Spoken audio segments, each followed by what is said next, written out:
बिस्मिल्लाहिर्रहमानिर्रहीम। अस्सलाम वालेकुम व्यूअर्स। आज मैं आपको प्याज से तेल बनाने का तरीका बताऊंगी और इसके कीमती फायदे भी आपको बताऊंगी। प्याज का तेल बहुत मशहूर है बालों के तमाम मसाइल के लिए। प्याज के बेशुमार फायदे हैं, ना सिर्फ खाने के लिए बल्कि बालों में लगाने के लिए भी। प्याज में सल्फर की वाफर मिकदार मौजूद होती है, जिसकी वजह से अगर बालों में खुश्की हो रही है तो उसको भी खत्म करने में मदद करेगी, और अगर आपके बाल बहुत ज्यादा गिर रहे हैं तो उनको भी फौरन रोकने में मदद करेगी। और अगर आप इसको मुसलसल लगाते रहेंगे तो आपके बाल लंबे, घने और चमकदार भी होंगे। कभी कभी सर की जिल्द के मसाम में इंफेक्शन हो जाता है, जिसकी वजह से बाल गिरना शुरू हो जाते हैं। और कभी ऐसा भी होता है कि बालों को अगर जल्दी ना धोया जाए तो इनके मसाम बंद भी हो जाते हैं। तो सल्फर की यह खासियत होती है कि ये इन तमाम मसाइल को हल कर सकता है।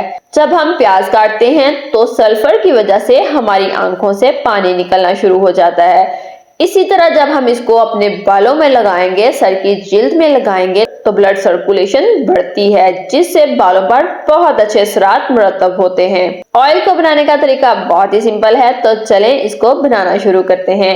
इसके लिए मैं बड़े साइज का एक प्याज ले रही हूँ।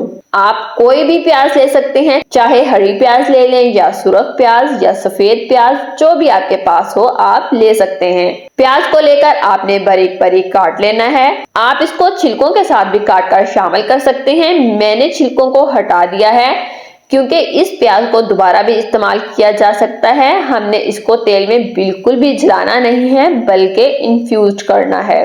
तो प्याज को काटने के बाद इसको किसी बर्तन में डाल देंगे पकाने के लिए, और इसमें शामिल करेंगे 1 कप तेल। मैं सरसों का तेल शामिल कर रही हूँ। आपको जो भी पसंद हो आप इसमें शामिल कर सकते हैं। कोकोनट ऑयल, तिलों का तेल या देसी घी, जो भी आपको पसंद हो आप इसमें शामिल कर सकते हैं। पकाते वक्त आपने बहुत एहतियात करनी है। यहाँ पर आपने वीडियो को बहुत ध्यान से देखना है, क्योंकि इसको पकाते वक्त चंद टिप्स को फॉलो करना बहुत जरूरी है, वरना आपकी सारी मेहनत और सारे पैसे जाया हो जाएंगे। तो इस ऑयल को आपने बहुत हल्की आंच पर पकाना है। प्याज को बिल्कुल भी जलाना नहीं है, सिर्फ इसको तेल में इन्फ्यूज करना है। आपने इसको हल्की आंच पर पकाना है कि प्याज का जो रस है वो खुश्क हो जाए और इसका सारा असर निकलकर तेल में चला जाए। और इसको जलाना बिल्कुल भी नहीं है, और तेल का रंग भी बिल्कुल नहीं बदलना चाहिए, ना ही प्याज जलना चाहिए। ये देखें, बिल्कुल इस तरह मैंने प्याज को बिल्कुल भी नहीं जलाया। ये बिल्कुल अभी तक सफेद है,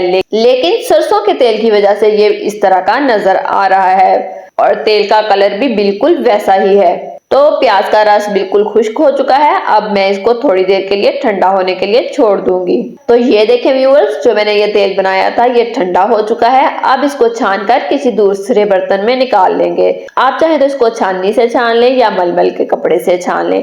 इसको अच्छी तरह से प्रेस करें ताकि इसका सारा ऑयल निकल आए। तो ये जो प्याज है इसको बिल्कुल भी नहीं फेंकूंगी, बल्कि इसको खाना पकाने के लिए इस्तेमाल किया जा सकता है। जलना तो दूर की बात, ये ब्राउन भी नहीं हुआ।